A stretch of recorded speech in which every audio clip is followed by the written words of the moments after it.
Back home in Australia, the terrible news travelled fast. For those who had loved ones caught up in the drama, including families here in Adelaide, the race was on to make sure they were safe.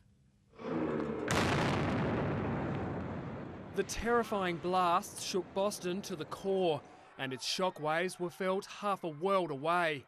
Being so far away, it is really, really difficult to sort of express how you really feel as well. Your heart just sinks. Sue Matina's biggest fear was almost realised when a phone call woke her and husband Gary at 5 this morning.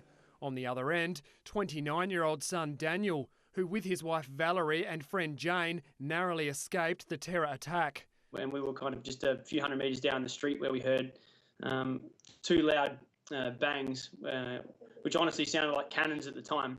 The Adelaide expat and his American wife, who called North Carolina home, had crossed the finish line just minutes earlier.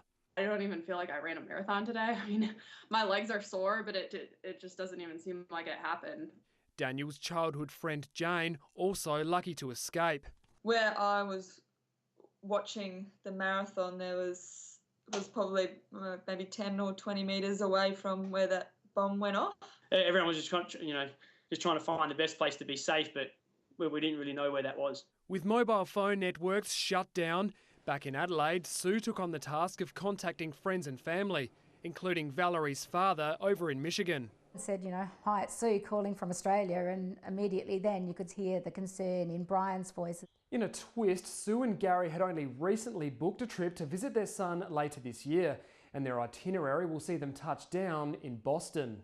It'll be a bit of an emotional thing as well, I think. It was mixed emotions for Adelaide's Anna Liptak, who cleared the finish line 10 minutes before the blast. Some of the American people, and they were coming up and apologising to us and saying, we're really sorry that you've had an experience like this. James Young endured the horror all the way from his Sydney home. For 2.5 hours, he couldn't make contact with his wife Louise Arnott, who was competing in her first Boston Marathon.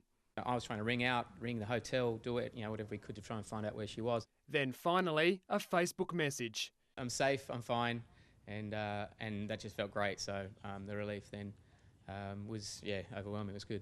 In total, 153 Australians were registered to run in the marathon, many travelling with an entourage of family and friends.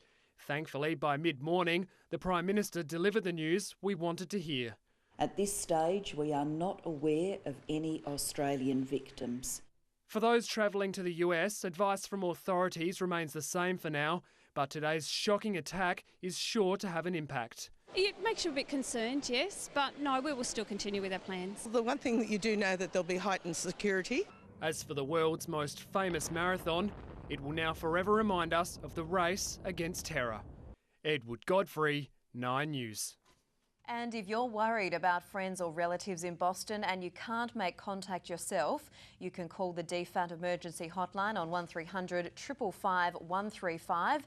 That's 1300 555 135.